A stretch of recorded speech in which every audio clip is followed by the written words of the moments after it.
Hi, I'm Carmine, Children's Librarian at Algiers Regional Library. Thank you for joining us today for another Virtual Storytime. Remember, you can find all of our virtual programming on our website, nolalibrary.org. Today we're going to be sharing a story and some songs and rhymes all about big and little. So before we get started, let's see if you can make your arms go up into a big stretch and make them big, bigger, biggest, as big as you can. Let's take our hands and we'll make them small, smaller, smallest, as small as you can. Did you do it? Great. Let's do a little rhyme. This is when we're going to pretend to blow up a balloon. So you need to make sort of a balloon shape, like a sphere or a ball in front of you. And every time we blow, you're going to make it a little bit bigger, okay? We'll do it twice so you have a chance to practice. It goes like this. I'm going to blow up a balloon, and I'm never going to stop. I'm going to blow, and blow, and blow, and pop. Should we try it one more time? I'm going to blow up a balloon, and I'm never going to stop.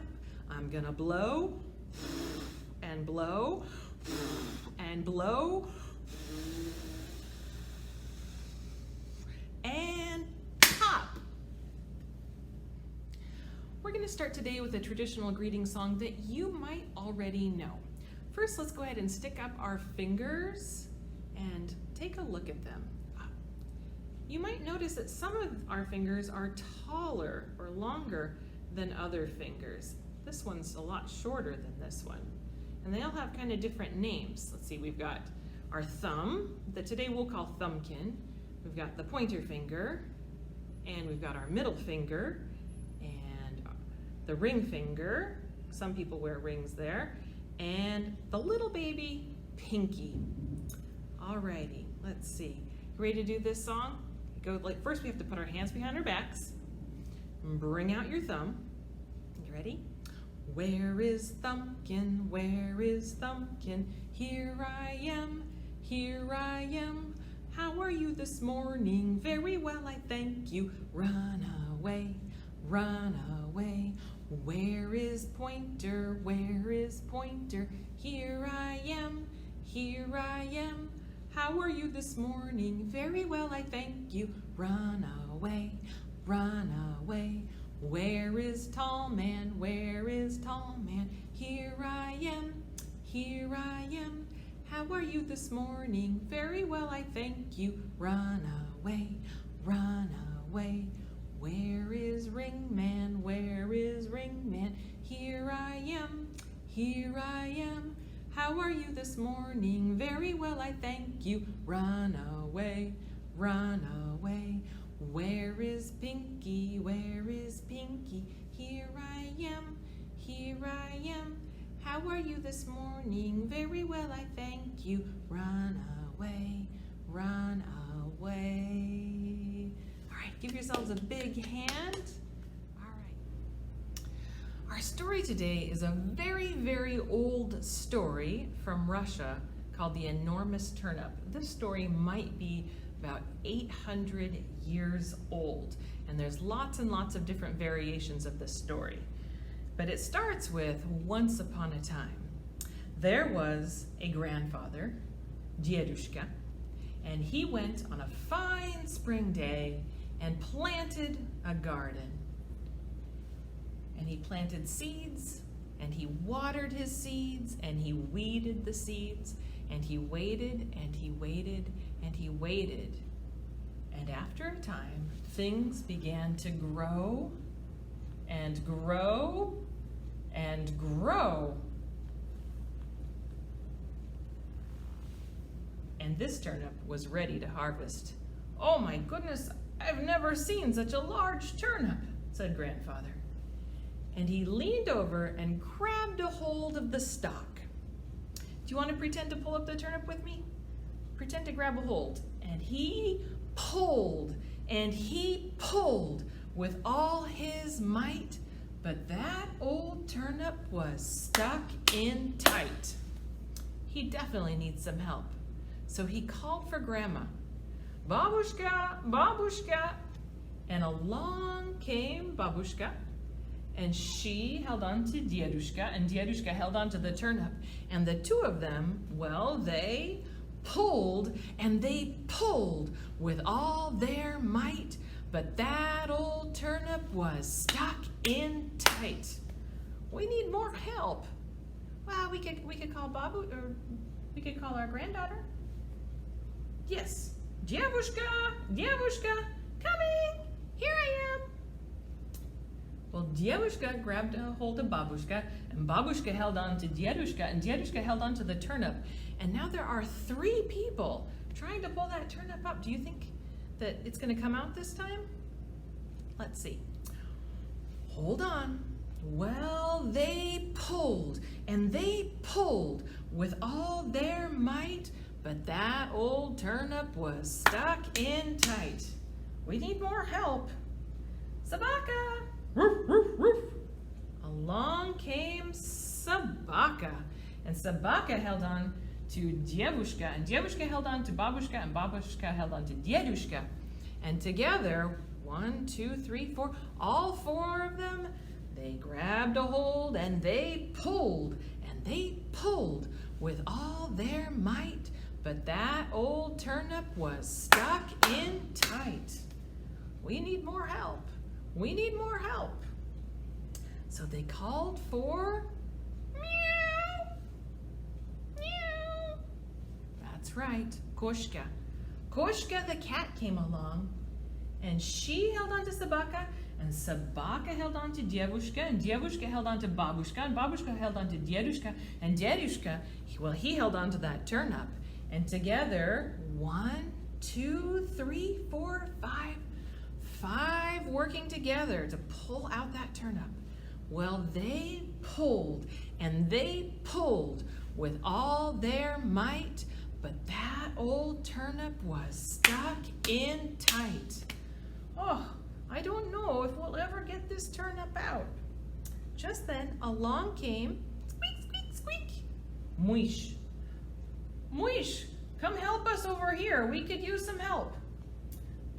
Oh, I don't know if I'll be much help. I'm awfully small.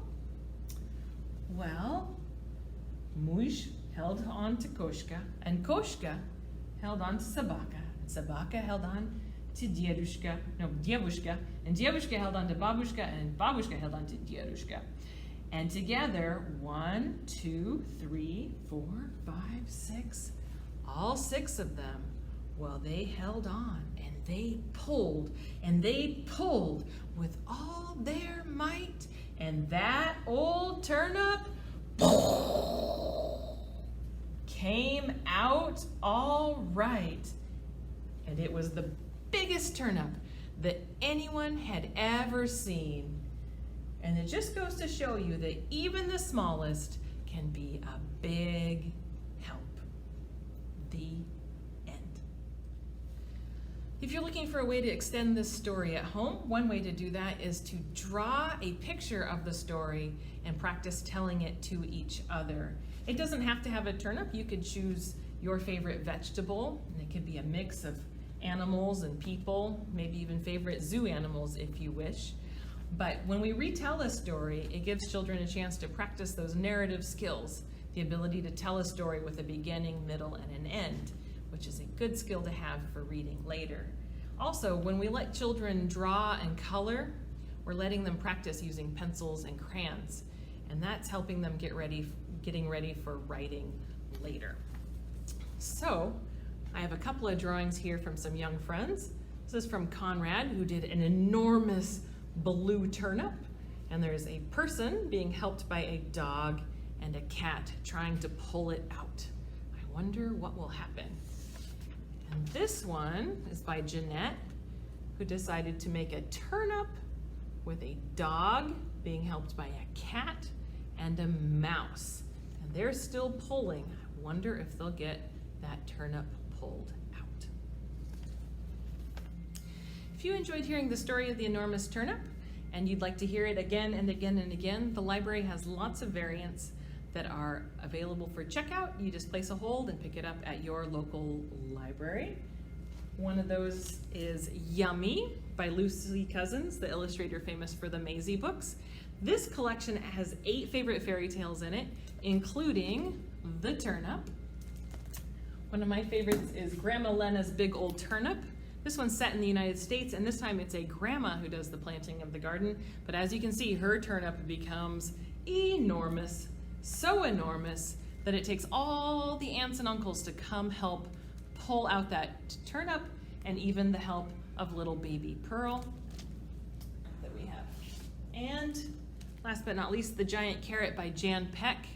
This time, it's not a turnip, but a carrot that grows really, really big, and the family has to work together to get it out of the ground. So I hope you place a hold on some of these books and give them a read for yourselves. We're going to sing a song that you probably already know, The Eensy Weensy Spider, but we're going to sing it little and we're also going to sing it big. Singing together is a great way for children to improve their pre-literacy skills, as it builds new vocabulary and gives them a chance to really hear the little sounds that make up words. So let's stick up our fingers and point your fingers. It's okay if this is a bit challenging. If you have really little kids, you know, it's okay if the spiders crawl up like this.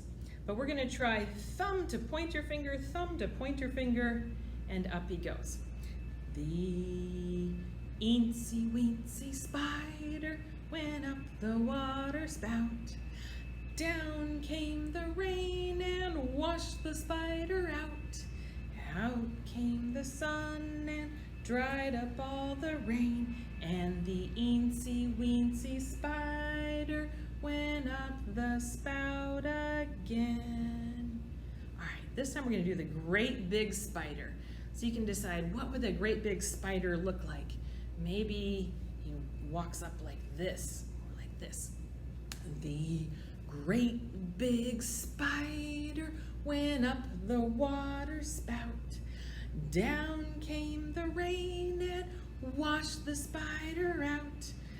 Out came the sun and dried up all the rain. And the great big spider went up the spout again. At the library, we talk a lot about how important it is to read to young kids and to talk together and play together and write and sing, all to strengthen their early literacy skills. But there's also some things you can do for math and science from a very young age. Today we're going to take a look at a collection and we're going to talk about sorting and counting. This is my collection of buttons. And if you don't have buttons at home, that's okay, because this exercise would work with small toys or coins or any sort of collection of objects that you have at your house. And all we would do is look at them and maybe count up how many of them there are. We could put them in groups, like groups of 5, or we could put them in groups of 2, and you could help your small one learn skip counting, like to 10, 2, 4, 6, 8, 10. We could divide them up by what they're made of. See, this one's made out of coconut. Yep, coconut. This one is wood. We could, cloth. We could put the cloth ones over there. And plastic. Oh, these guys are all made out of metal. Oh, I like these. They're made out of a shell. Yeah, let's see. Other ways we could divide these up. We could put all the 2-hole buttons on one side and the 4-hole buttons on the other side. Oh, and the kind that don't have a button but just have this sort of shank on the back, those could all go over here. Let's see. Oh, then of course there's size, just like we talked about today. I think this is the biggest one here. There's not another button bigger than that one. But we could put them in order from the biggest all the way down to the smallest buttons that we have here. Look at those teeny tiny ones. Another way we could divide it up is by shape. Most buttons are circles, but not all buttons are circles. This one's kind of a square shape. Here's another square button. And oh, this one is a flower button. Oh, this is also a flower button. This one's kind of a triangle. There's another little triangle. And an oval, a couple ovals. So you see there's lots of different ways that we can play with and sort with objects like buttons. And maybe there's a collection you have at home. You could try putting your toys in size from largest to smallest, or dividing them up by color or what they're made out of. I hope you have fun playing this at home. All right, friends, that concludes today's story time. Let's go ahead and sing It's Time to Say Goodbye to Our Friends. It goes like this. It's time to say goodbye to our friends. Yes, it's time to say goodbye to our friends. It's time to say goodbye. Nod your head, wink your eye. Yes, it's time to say goodbye to our friends. Goodbye. See you soon.